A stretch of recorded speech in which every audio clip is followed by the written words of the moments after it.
Hola, bona vesprada. Tal vegada les coses no estan anant com voldríeu, o esteu patint d'ansietat, estrès, preocupació excessiva, o simplement voleu iniciar un canvi. I heu decidit que la millor manera és contactar amb un psicòleg, per tal de poder iniciar junts aquest camí. Però quines són les consideracions que hem de tenir en compte a l'hora de buscar, contactar un psicòleg i com seria aquesta primera sessió? Quina orientació estaria enfocada per a aquest psicòleg? D'este és el tema que vull parlar avui. Comencem.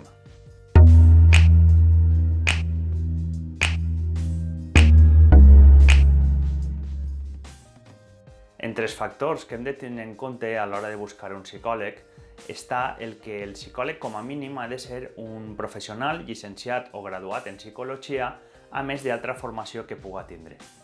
Com podem comprovar si efectivament està llicenciat o graduat? Ara després vos ho mostraré passant a l'ordinador. També un altre dels punts que hem de tindre presents és que el psicòleg no és una persona que està simplement per escoltar-nos ni és un amic al que podem acudir. És un professional que està ficant en xoc els seus coneixements i la seva experiència per tal d'arribar a aquests objectius que podeu haver marcat en les primeres sessions. Altra consideració que hem de tindre present és que el psicòleg no pot receptar medicaments. Això ho farien els metges i els psiquiatres. Si heu decidit buscar un psicòleg per internet, són molts la informació i els riscos que hi ha. Però ara us vaig explicar en el següent punt com anem a poder trobar-lo i quina és la manera més fiable. Anem a passar a l'ordinador i a continuació vos ho mostro.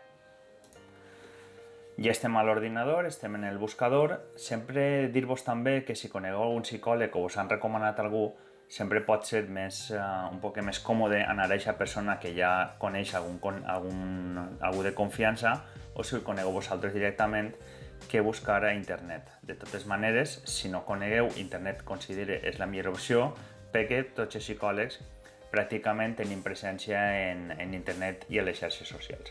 Aleshores, anem a suposar que busquem un psicòleg en el Xemesí. Pues ficaríem psicòleg al Xemesí i li donaríem a buscar. Així eixiran un mapa amb diverses opcions de psicòlegs de la zona.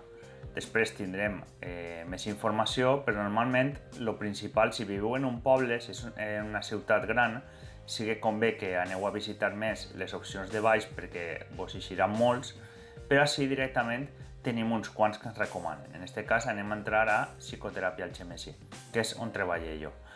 Així tenim les webs que dispose, l'horari, la qualificació que m'ha ficat la gent, el lloc web, com arribar. Aleshores anem a entrar al que és la web perquè volem tindre més informació. També eixen algunes fotos i anem a entrar a la web per veure més, com he dit, més informació. Entrem a la web i així normalment tindreu tots els serveis que ofereix el psicòleg, qui és, un blog, en aquest cas la psicoteràpia online, perquè és una altra modalitat que si no se pot fer presencial és molt recomanable. I així teniu tota la informació. Teniu la icona del Col·legi Oficial de Psicòlegs amb el número de col·legiat, és un dels requisits, i després el de Consell de Sanitat perquè disposa d'habilitació sanitària. Així tindríeu un blog, entrada l'enllaç a YouTube, Twitter i Facebook, un correu i un telèfon en el que contactar per demanar més informació sense cap compromís.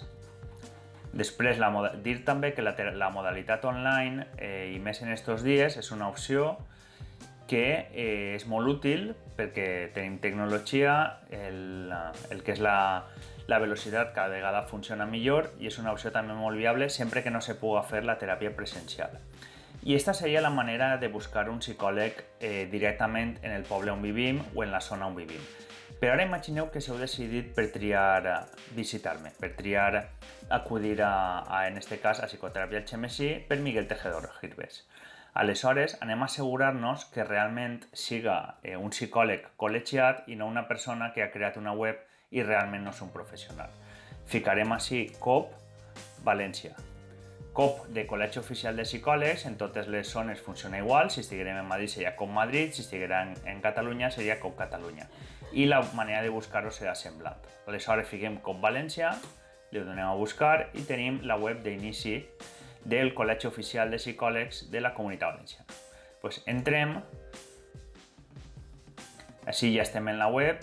En este cas està en castellà, el títol és veritat que està en valencià, però després el que és el web està en castellà i no hi ha cap opció de que estigui en valencià. Per si ho busqueu no està, no ho trobareu. Aleshores, entrarem en el que és sede electrònica. Així dins de sede electrònica tenim el listado oficial de psicólogos colegiados, entraríem, i en este cas, com ja coneguem els cognoms del psicòleg al que volem anar o acudir o contactar, anem a ficar els cognoms. En este cas, Tejedor Girbes. Fiquem els cognoms i li donem a buscar. De forma que ja ens ix les dades, ens ix que té habilitació sanitària i si li donem a l'ullet, ens ix també el web que era el que estàvem, o sigui que coincideix amb la informació que hem vist, o sigui que seria verídica.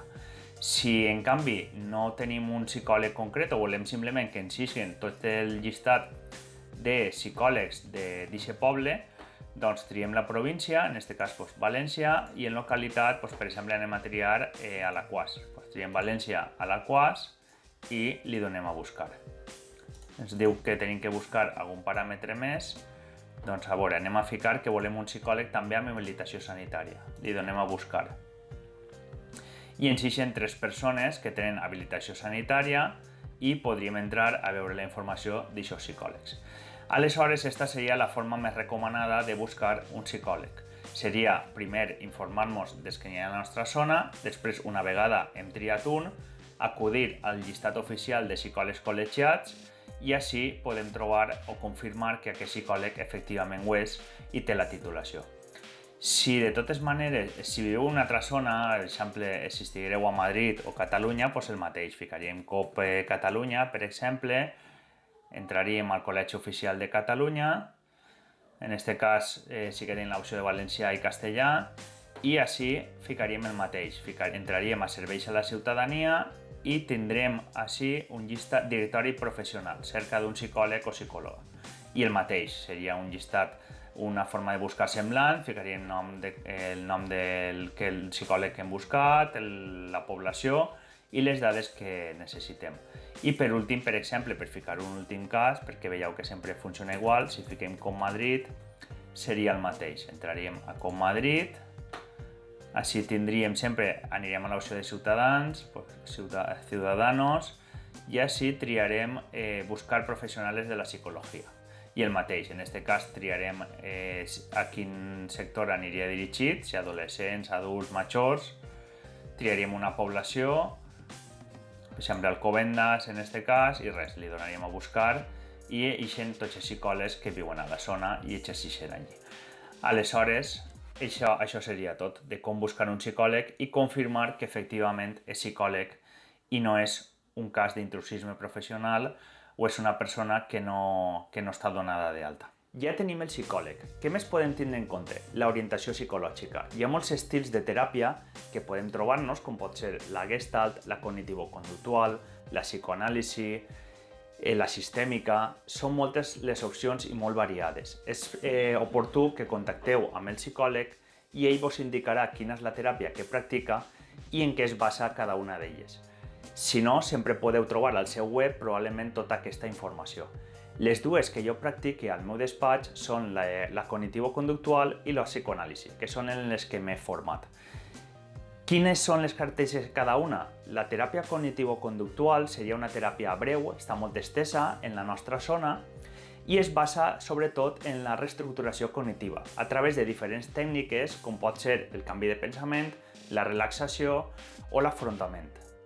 Per altra part, tenim la teràpia psicoanalítica. La teràpia psicoanalítica també està molt extesa, sobretot a països del nostre voltant, com pot ser França i Itàlia, i també a tota Amèrica.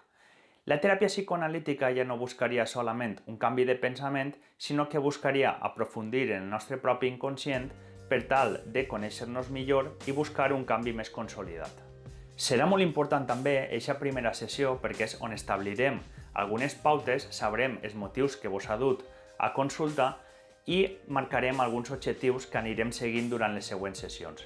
Però què dura una sessió? Una sessió habitualment dura entre 50 i 60 minuts. Sempre hi ha que tindre present que la primera sessió pot allargar-se fins als 90 minuts.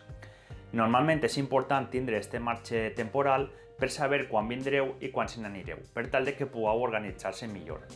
I quina és la freqüència de la teràpia? Normalment, la freqüència sempre dependrà de cas, però habitualment sempre serà setmanal al principi, després podem anar allargant i ser setmana sí, setmana no, després a lo millor una mensual, fins que a poc va extingint-se la teràpia. Una de les preguntes que probablement esteu fent-se és si els psicòlegs tenen divan al despatx.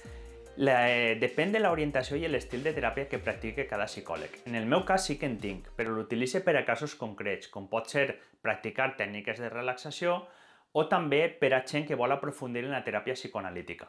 El meu despatx el tinc dividit en 3 ambients. Un seria una taula amb 2 cadires, 2 butaques i el propi divan. Normalment treballarem a les butaques perquè estem còmodes, podem parlar tranquil·lament per tal d'arribar als objectius que marquem. A més, facilita la comunicació perquè no hi ha obstacles entre nosaltres. Després, hi ha gent que es sent més còmode darrere d'una taula i també està aquesta opció disponible. I el divan normalment el deixa per als casos que vos he dit. Sempre ho deixa a la vostra opció. Sobretot també tindrem probablement una de les altres preguntes que esteu fent és què cobra un psicòleg. No hi ha un preu establert que sigui únic per a tots els psicòlegs. Aleshores, normalment al seu web, jo vos deixaré el meu ací, podreu tindre referència de les tarifes que té, depenent de serveis que oferisca, o també podeu contactar-li directament per tal que vos faciliti aquesta informació. Per últim, espero que vos hagi agradat el vídeo, que vos hagi sigut útil. Si és així, podeu donar-li m'agrada. I si vos agrada el contingut que vaig pujant, podeu subscriure-vos al canal. Ja teniu ahí molts vídeos disponibles i també vaig pujant contingut totes les setmanes. Solament dir-vos també que podeu contactar-me a les meves xarxes socials, com pot ser Facebook, Twitter, Instagram, i espero que tingueu un bon dia. Salutacions!